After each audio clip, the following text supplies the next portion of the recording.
कमळी या मालिकेच्या आजच्या भागामध्ये आपण पाहत आहोत प्रेक्षकांनो, कमळीने आता स्टेजवर खूपच स्टेज गाजवलेलं असतं. भन्नाट असा परफॉर्मन्स तिने केलेला असतो. खूपच सुंदर अशा गाण्यावर तिने डान्स केलेला असतो. शिवाजी महाराजांचं गाणं असतं आणि सगळ्यांना इम्प्रेस केलेलं असतं. इकडे कमळीला आता कशा पद्धतीने तिला होलीमध्ये कोंडून ठेवलं होतं, त्याचबरोबर ती त्या सगळ्या संकटावर मात करत इथपर्यंत पोहोचलेली असते. त्यामध्ये सगळ्यात महत्त्वाची गोष्ट, ऋषीने सुद्धा तिला भरपूर मदत केलेली असते. ह्या ना अनेक बऱ्याच गोष्टी इथे झालेल्या असतात. आता सगळ्यांचे राऊंड झालेले असतात. आता अनाऊन्समेंटची वेळ असते. जो विनर आहे, आता इथे अनेका रनरअप झालेली असते आणि जी फर्स्ट प्राईज आहे ते इथे कमळीला मिळालेलं असतं. ऋषी अनाऊन्स करत असतो आणि त्याचसोबत इथे अन्नपूर्णा, राजन सर आणि प्रिन्सिपल सर ह्या दोघांना सुद्धा इथे तो स्टेजवरती बोलवत असतो. आता हे लोक स्टेजवर आल्यानंतर इथे खरं तर जो आपला ऋषी आहे तो सगळ्यांचं भरभरून कौतुक करत असतो. पण सगळ्यात महत्त्वाची गोष्ट म्हणजे की कमळीचं विशेष तो कौतुक करत असतो. तो म्हणत असतो, खरं तर ही खूपच लाजिरवाणी गोष्ट आहे की इथे ती ह्या सगळ्या गोष्टीमध्ये येऊ नये, फर्स्ट येऊ नये वगैरे, पार्टिसिपेट करू नये म्हणून ह्या सगळ्या गोष्टी घडून आणल्या गेल्यात. पण हे असं असायला नको आहे, कारण खूपच चुकीच्या पद्धतीने हे सगळं काही ते केलेलं आहे. त्याचबरोबर पण तिच्या धाडसाचं जेवढं कौतुक करावं, जेवढं सगळं काही करावं तेवढं कमीच आहे. आणि हे सगळं काही इथे छान पद्धतीने झालेलं आहे. आणि कमळीचं कौतुक करण्यामागचं सुद्धा कारण अगदीच तसं आहे. आणि तेव्हाच आता इथे निंगी आणि कमळी खूप खुश असतात. अन्नपूर्णा मॅडमने कमळीच्या हातामध्ये ट्रॉफी दिलेली असते आणि तिचं कौतुक केलेलं असतं. त्याचबरोबर आत्ताच्या ह्या सगळ्या पिढीमध्ये कमळीने सांस्कृतिक वारसा जपलेला आहे. त्याचबरोबर एवढं सुंदर इथे डान्स केला, एवढी सुंदर कविता बोलली, खरंच तिचं कौतुक करावं तेवढं कमीच आहे. तेवढ्यातच आता इथे स्टेजवर एंट्री झालेली असते. ती म्हणजेच की स्वानंदी, म्हणजेच की तेजू, म्हणजेच की विन दोघातली तुटेना या मालिकेतील नायिका. ती तिथे आल्यानंतर तिचं भरभरून कौतुक करत असते. तर आता ही स्पर्धा झाल्यावर कमळी आणि निंगी घरी जायला निघतात. दोघी घरी जात असतानाच ऋषी त्यांना आवाज देतो आणि त्यांचं भरभरून कौतुक करत असतो. त्यावरच ऋषीला दोघीसुद्धा थँक्यू म्हणत असतात. हे सगळं तुमच्यामुळे झालेलं आहे ऋषी सर. त्यावरच आता कमळी म्हणत असते, तुमचा मोबाईल चार्ज झाला असेल ना, मला आबांशी बोलायचं आहे, मला आबांना कॉल करायचा आहे, असं म्हटल्यानंतर आता इथे तो विचार करत असतो, काल तर हिला मी कसं बसं उत्तर दिलं, पण आज मी हिला काय सांगू. त्याचबरोबर हिला जर मी आज ह्या गोष्टी सांगितल्या तर काय होणार आहे. आणि सगळ्यात महत्त्वाची गोष्ट म्हणजेच की मी असं नाही करू शकत, कारण काही जरी झालं तरीसुद्धा इथे आबांचं सत्य इथे कमळीला आत्ताच कळता कामा नये. त्यावरच आता खूप उशीर झाला आहे हे कारण देऊन त्यासुद्धा मान्य करतात आणि निघून जातात. खरं तर ऋषी आता इथे तो म्हणत असतो, मी तुम्हा दोघींना ड्रॉप करतो, पण ड्रॉप करतो म्हटल्यावर सुद्धा इथे कमळी आणि निंगी म्हणत असतात, नाही सर, आम्ही आमचं जाऊयात, त्याची काही गरज नाही आहे, असं म्हणूनच त्या आता निघालेल्या असतात. वाटेतच त्यांच्या हातामध्ये खिळा दिसतो आणि खिळा दिसल्यानंतर त्या तसाच फेकतात. आणि कची पाठीमागून कार येत असते. ह्या दोघींना पाहिल्यावर ती म्हणत असते, नाही, आय किल यू, ह्यांना मी आज मारणार आहे, ह्यांना सोडणार नाही, असाच ती इथे विचार करते. तेवढ्यातच त्या जे खिळे असतात त्यावरूनच इथे गाडी जाते. गाडी त्या खिळ्यावरून गेल्याबरोबरच आता इथे अनिकाच्या डोक्याला थोडंसं लागतं, कारण तिच्या गाडीचं टायर पंक्चर झालेलं असतं आणि त्याची गाडी जी आहे ती एका भिंतीवर जाऊन आपटलेली असते. ह्या सगळ्या गोष्टी झाल्यानंतर आता कमळी आणि निंगी तिला आधार देण्याचं काम करतात. खरं तर निंगी म्हणत असते, नाही, त्याची काहीच गरज नाही आहे, बघ ना किती आपल्यासोबत एवढं विचित्र पद्धतीने वागते, तरीसुद्धा आपण हिला एवढी का मदत करायची आणि का ह्या सगळ्या गोष्टी करायच्या, काहीच त्याची गरज नाही आहे, असंच इथे आता ते बोलत असते.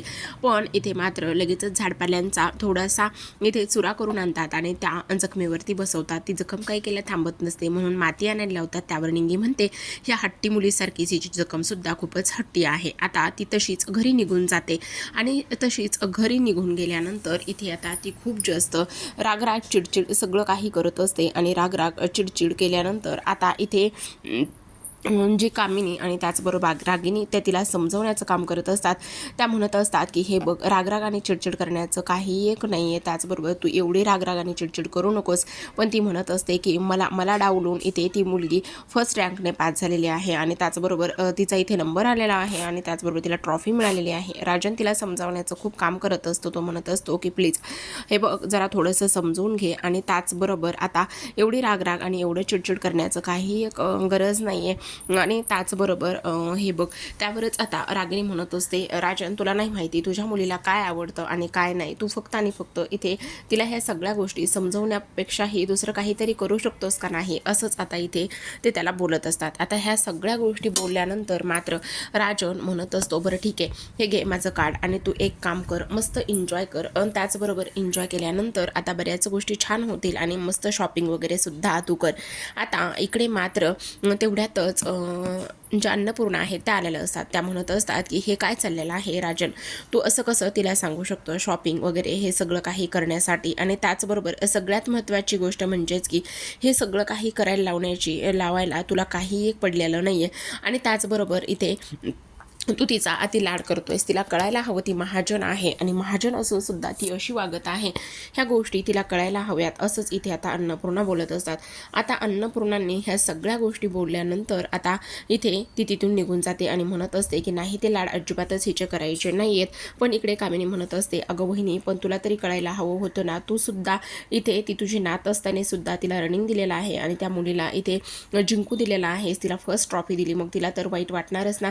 त्यावरच इथे ती म्हणत असते, काय ग कामिनी मी तुला वेगळं काही सांगायला नको आहे, कारण इथे तू सुद्धा पाहिलंयस की जी कमळी आहे तिने कशा पद्धतीने परफॉर्मन्स केलेला आहे आणि त्यामुळेच हे सगळं झालेलं आहे. राजन चल आत्ताच्या आत्ता चल मला तुझ्याशी बोलायचं आहे. आणि राजन तिच्या चुकांवर खतपाणी घालू नकोस, तिला नाही ते इथे करायला देऊ नकोस, समजलं तुला, आणि पैसे तर अजिबातच देऊ नकोस. आता ते दोघं निघून गेल्यावर इथे अनिका चिडचिड करत असते. त्यावरच कामिनी म्हणते, एक मिनिट अनिका बेबी एक मिनिट, तुला लक्षात येतंय का आत्ता जाताना वहिनी काय म्हटलेली आहे, तर ती म्हटलेली आहे की तू सुद्धा इथे महाजन आहेस आणि तू सुद्धा महाजन असल्यामुळे इथे आता तुला सुद्धा इथे जे काही हक्क आहे ते सगळे मिळेल, मग तू कशाला उगाचच काळजी करतेस. तर इकडे दुसऱ्या बाजूला जी आपली निंगी आहे ती बाहेर तिच्या मैत्रिणीकडून जाऊन आलेली असते आणि जाऊन आल्याबरोबरच इथे आता ती म्हणत असते, कमळे बघ बघ चल तू बाहेर तर चल, आणि लगेचच तिला दोन्ही हातावर उचलते आणि बाहेर घेऊन जाते. आता बाहेरच्या प्रत्येक जणी ह्या काही ना काही खरेदी करण्यासाठी आज जो काही फ्रेशर पार्टी आहे ती झालेली असते, त्यामुळे सगळेजणच आनंदात असतात आणि सगळेजणच बाहेर फिरण्यासाठी निघालेले असतात. आता सगळेजण बाहेर फिरायला जाणार असतात, पण सगळ्यात महत्त्वाची गोष्ट म्हणजेच की इकडे आता जी काही आपली ही आहे कमळी आहे ती म्हणत असते, अगं निंगे तू वेडी आहेस का, आपल्याकडे बाहेर जायचं फिरायला म्हटल्यावर एवढे पैसे तरी आहेत का, आणि आपण कसं जाणार आहोत बाहेर, त्यासाठी भरपूर पैसे पाहिजेत. असं म्हणूनच ती पैसे मोजते. तर फक्त आणि फक्त तिला इथे 512 रुपये मिळतात आणि एवढ्या ह्याच्यात काय होणार आहे. आता तुला माहिती ना त्या किती मोठ्या घरच्या आहेत, त्याचबरोबर त्यांच्याकडे एवढे पैसे असणार आहेत आणि तरीसुद्धा आपण त्यांच्यासोबत कसं जाऊ शकतो. त्यावरच आता निंगी रुसून बसते आणि म्हणत असते, गावाकडे होतो तेव्हा चांगलं होतं, तेव्हा पाहिजे तेव्हा मनाला वाटण तेव्हा आपण कुठेही जाऊ शकत होतो, पण आत्ता मात्र तसं काहीच होत नाहीये. आता लगेचच कमळी म्हणत असते, बरं ठीक आहे आपल्याकडे पैसे आहेत एवढे कमी, पण मग त्यासाठी आपण इथे फिरायला नाही जायचं असं कुठे लिहिलेलं आहे, ठीक आहे चल आपण जाऊयात, असं म्हटल्यानंतरच आता लगेचच त्या मॉलला निघतात. आता रिक्षावाल्याला विचारतात, तर रिक्षावाला म्हणत असतो तिथेपर्यंत जाण्यासाठी 80 रुपये होतील आणि त्याचबरोबर ट्रॅफिक वगैरे लागलं तर मग एक्स्ट्रा होतील. ठीक आहे 80 रुपये होतात, तिथंपर्यंतच आम्हाला बसवा आणि जिथे 80 रुपये समाप्त होतील तिथून तुम्ही आम्हाला उतरवा, असं म्हणूनच ते आता रिक्षात बसतात. रिक्षात बसल्यावर इथे जाताना खूप मोठ्या बिल्डिंग सगळं काही त्यांना दिसतं आणि मॉलमध्ये जाऊन पोहोचतात. आता मॉलमध्ये गेल्यानंतर एवढा मोठा मॉल समोर आहे आणि त्याचबरोबर एवढं सगळं काही त्या समोर पहिल्यांदा पाहत असतात. आणि तेव्हाच आता हे सगळं काही चित्र पाहिल्यानंतर निंगी एका लेडीजला विचारते की इथे आतमध्ये जाण्यासाठी चार्जेस वगैरे आहेत का. तेव्हा समजतं की नाही तुम्हाला आतमध्ये जाण्यासाठी कसलेही चार्जेस वगैरे काहीही नाही आहे, तुम्ही बिंदास जाऊ शकता. आता फ्रीमध्येच फिरून यायचं आहे, खरेदी करणं असो किंवा नसो, चला मग मस्त एन्जॉय करू म्हणून दोघी मस्त मॉलमध्ये जातात. आता मॉलमध्ये आपल्या सगळ्यांना माहिती आहे की किती काय काय असतं आणि ते सगळं गेल्यानंतर तिथे एन्जॉय करत असतात. त्याचबरोबर वेगवेगळे स्टोअर तिथे असतात, तिथे जेवणाचं वेगळं असतं, त्याचबरोबर इथे कपडे हे म्हणजे प्रत्येक डिपार्टमेंट हे वेगळं असतं आणि त्या खूप जास्त मॉलमध्ये आनंद घेत असतात. आता जेव्हाच त्या इकडे आनंद ह्या सगळ्या गोष्टीचा घेत असतात तेव्हाच मात्र सगळ्यात महत्त्वाची गोष्ट प्रेक्षकांनो इथे त्याच मॉलमध्ये अनिका सुद्धा आलेली असते. आता अनिका त्याच मॉलमध्ये आल्यानंतर इथे मात्र जी अनिका आहे ती म्हणत असते, अच्छा म्हणजे ही इथे आलेली आहे आणि आता मी जिथे जाईल तिथेही जाऊ शकते का? मग आता बघच आपण हिची कशी नक्कल करायची आणि कसं काय करायचं. तर ह्या सगळ्या गोष्टी ती बोलत असते. आता ह्या सगळ्या गोष्टी बोलल्यानंतर त्या जिथे जिथे जातील तिथे तिथे ह्या त्यांच्या मागे मागे जात असतात आणि ह्या सगळ्या गोष्टीमध्ये त्यांना आता तिला अडकवायचं असतं आणि म्हणूनच त्या हे सगळे काही प्रयत्न इथे करत असतात. तर आता प्रेक्षकांनो इकडे मात्र जेव्हा निंगी म्हणत असते, बघ ना कसले छान छान चष्मे आहेत, आपण जेव्हाच इथे यात्रेला जाऊ ना, यात्रेला जाताना मस्त आपण हे सगळे काही चष्मे वगैरे गावाला घेऊन जाऊयात. तर इकडे मात्र अनिका आणि तिच्या मैत्रिणी म्हणत असतात, इथे हिला चष्मा हातात घ्यायची सुद्धा लायकी नाही आहे आणि त्याचबरोबर घालायचा विचार करत आहे. आता बघच आपण काय करूया हिच्या बाबतीत, असं म्हणूनच ते आता इथे पुढील प्लॅन करण्यासाठी धजावलेले असतात. तर आता सगळ्यात महत्त्वाची गोष्ट म्हणजेच की प्रेक्षकांनो इकडे दुसऱ्या बाजूला ऋषी त्याचबरोबर राधिका आलेले असतात मॉलला, कारण नायशा जी आहे ती रडत असते सकाळपासूनच आणि तिला सुद्धा इथे मॉलला जायचं असतं. आता ऋषीने तिचा हट्ट पूर्ण केलेला असतो आणि तेव्हाच राधिका म्हणत असते, खरंच तुझे अगदी मनापासून आभार, तुझ्यामुळे आज इथे या मॉलमध्ये आम्हाला यायला मिळालेला आहे आणि जो काही इथे तिचा प्रोजेक्ट आहे तो सुद्धा इथे कंप्लीट होणार आहे. त्यावरच आता ऋषी म्हणत असतो, अगं वहिनी असं काय एवढं, आणि मी केलं म्हणून काय फरक पडतोय. तर आता इकडे आतल्या बाजूला राधिका त्याचबरोबर नायशा आलेले असतात आणि ऋषी म्हणत असतो, तुम्हाला जी काही खरेदी करायची आहे ती तुम्ही करा, काहीही हरकत नाही आणि तुमचं झाल्यानंतरच तुम्ही इथे माझ्याकडे परत या. आता इकडे दुसऱ्या बाजूला कमळी आणि निंगी वेगवेगळे चष्मे पाहिलेले असतात, त्याचबरोबर वेगवेगळे सूट, त्याचबरोबर वेगवेगळे ड्रेसेस, हे सगळं काही त्यांनी पाहिलेलं असतं. आता इकडे मेकअप स्टोअरमध्ये जातात आणि मेकअप स्टोअरमध्ये गेल्याच्यानंतर त्या तिथे एक लिपस्टिक पाहतात. लिपस्टिक पाहिल्याच्या नंतर ती खूप कॉस्टली असते, जवळपास 1500 रुपयाची एक लिपस्टिक असते आणि तेव्हा त्या म्हणतात, बापरे एवढी महाग.